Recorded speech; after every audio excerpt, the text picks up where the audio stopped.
안녕하십니까? 생애빛 5분 산책에 오신 것을 환영합니다. 여러분은 그리스도인들 속에 역사하고 있는 세 가지 법에 대해서 알고 계십니까? 우리 마음속에 역사하고 있는 세 가지 법이 있습니다.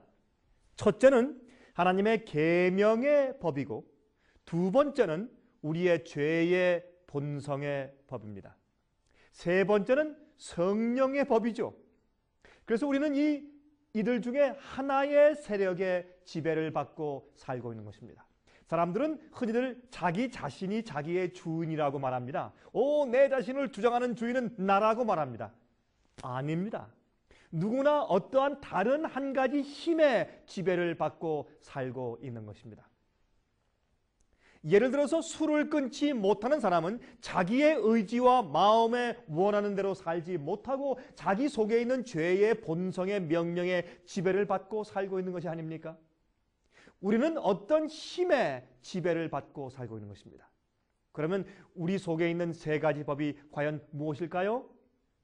첫 번째, 하나님의 법. 두 번째, 죄의 법. 세 번째, 성령의 법입니다. 로마서 7장 12절 13절에 말씀하십니다. 이로 보건대 율법도 거룩하며 계명도 거룩하며 의로우며 선하도다. 그런즉 선한 것이 내게 사망이 되었느뇨? 그럴 수 없느니라. 오직 죄가 죄로 드러나기 위하여 선한 그것으로 말미암아 나를 죽게 만들었으니 이는 계명으로 말미암아 죄로 심히 죄되게 하려 함이니라 그랬습니다. 우리를 주관하는 첫 번째 법은 하나님의 계명입니다.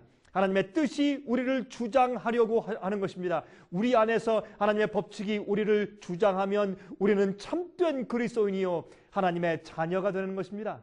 계명은 하나님의 성품의 사본이기 때문에 그러합니다.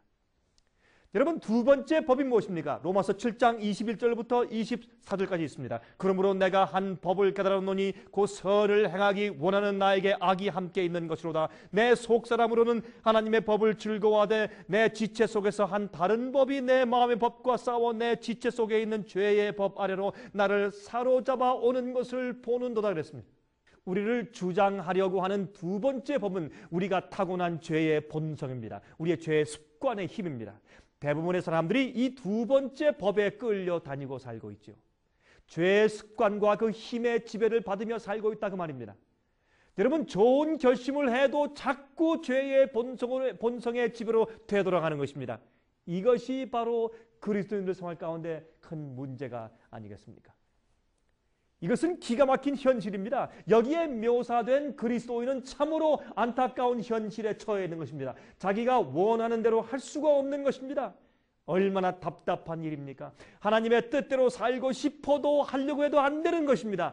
그래서 그리스도인들은 매일 하나님께 자기의 의지를 바치고 굴복해야 하는 것입니다. 그것이 그리스도인의 생활입니다. 매일 우리의 마음을 들여서 하나님의 성령께서 우리 마음과 의지와 생각을 주장하시도록 해야 하는 것입니다. 이것이 실제적인 그리스도인 삶입니다.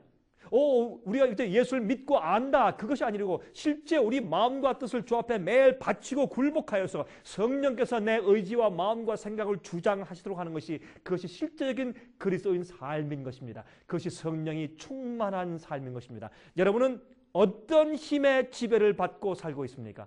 하나님의 성령의 지배를 받으십니까? 아니면 여러분들이 가지고 태어난 죄의 본성에, 아니면 죄의 습관의 힘의 지배를 받고 살고 있습니까? 여러분, 저에게 전화하십시오.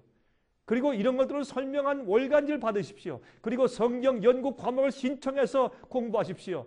여러분, 성경 연구 과목 가운데서 요한계시록을 통해서 배우는 성경 연구가 있고 또한 기본적인 성경 연구가 있습니다.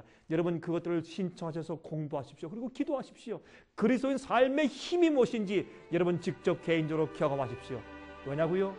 예수님 속히 오십니다. 여러분, 주 안에서 사시기 바랍니다. 제가 다음 시간 다시 뵙겠습니다. 안녕히 계십시오.